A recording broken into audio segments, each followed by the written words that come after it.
My views about forming social relationships with clients, whether that be during the time they are in counseling with me or after they have completed counseling, stem from a rural perspective.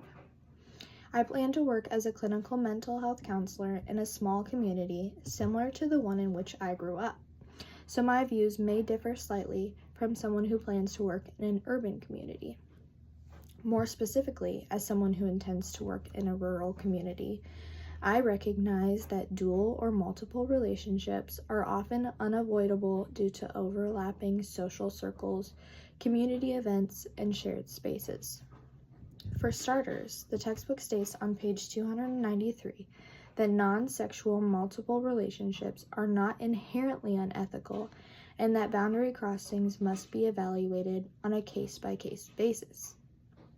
In rural areas where it's difficult to avoid dual relationships entirely, the focus shifts from strict avoidance to careful ethical navigation, transparency, and harm reduction.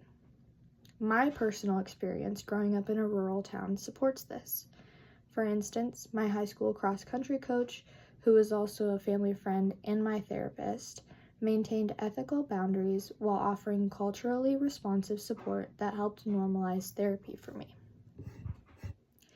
So while maintaining professional boundaries is essential during the therapeutic relationship to ensure client safety and therapeutic effectiveness, based on both ethical guidelines and personal reflection, I believe that forming social relationships with clients during active therapy is appropriate when used in combination with careful navigation, the best interest of the clients at heart, and cultural aspects in mind.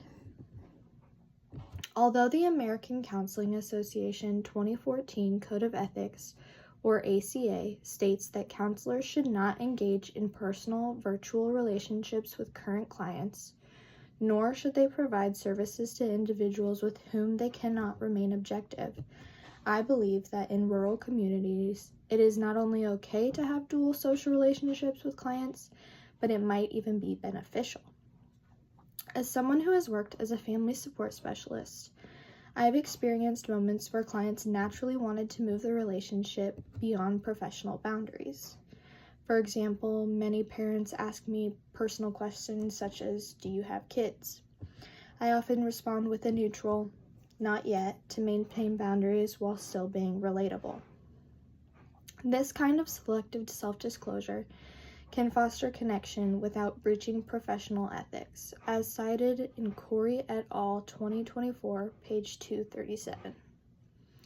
From a multicultural perspective, Spate 2012, as mentioned in the textbook on page 306, emphasizes that African American clients may interpret professional detachment as uncaring and instead expect a warm, involved relationship. In her words, solidarity between myself and my clients required me to be myself. Therefore, I believe flexibility and boundaries, when done thoughtfully and carefully, may actually enhance the therapeutic relationship, especially when working cross-culturally. Similarly, Parham and Caldwell 2015, as cited in the textbook on page 322, highlight that in African and other non-Western cultures, therapy often takes place in community-based settings involving a variety of relational roles, including sharing meals and participating in rituals, which challenges the rigid Western boundaries. This cultural sensitivity affirms my belief that forming social relationships with clients during counseling, if approached transparently, ethically, and with client welfare in mind, can be appropriate, especially in rural or collectivist settings. As Barnett 2017 points out, overly rigid boundaries may hinder the therapeutic alliance and in some cases prevent the counselor from delivering culturally competent care, as cited in Corey et al. 2024, page 308. Regarding my views about forming social relationships with clients after they have completed counseling, I would still remain cautious. While the idea of forming a friendship with a former client might seem less problematic, their risks to objectivity, confidentiality, and future therapeutic needs remain. The ACA 2014 Code of Ethics prohibits sexual or romantic relationships with former clients for 5 years, and even non-romantic social involvement can complicate the client's access to future care. From a risk management perspective, avoiding post-therapy friendships is often the safest and most ethical course of action. However, in rural communities or tight-knit cultural circles, multiple roles may be unavoidable, and practitioners in rural areas must be especially mindful, as functioning in more than one role involves thinking through potential problems before they occur and building safeguards into practice, as cited in Corey et al. 2024, page 306. These safeguards may include informed consent, documentation, and peer consultation. Therefore, while I won't rule out the possibility entirely, especially in a small town where community involvement is shared, I would approach any post-termination social contact with extreme caution, thorough documentation, and professional consultation. In terms of how I might react if I found myself attracted to a client, I would first engage in honest self-reflection and seek supervision immediately. According to the textbook, it is essential to monitor one's feelings and avoid any behaviors that might blur professional boundaries. Corey et al. 2024, page 324.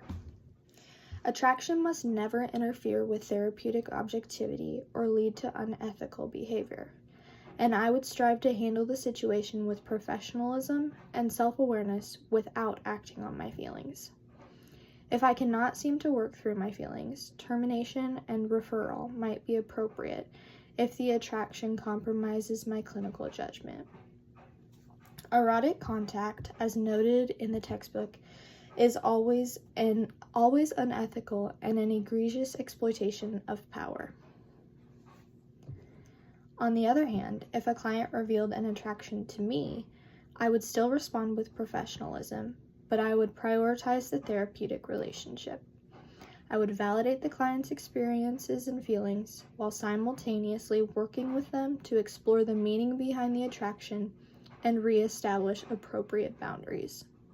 And again, consultation and supervision would be key tools to navigate this boundary issue ethically and responsibly. In conclusion, maintaining appropriate boundaries is not about rigid rule following, but about ethically navigating complex relationships while minimizing the risk of harm.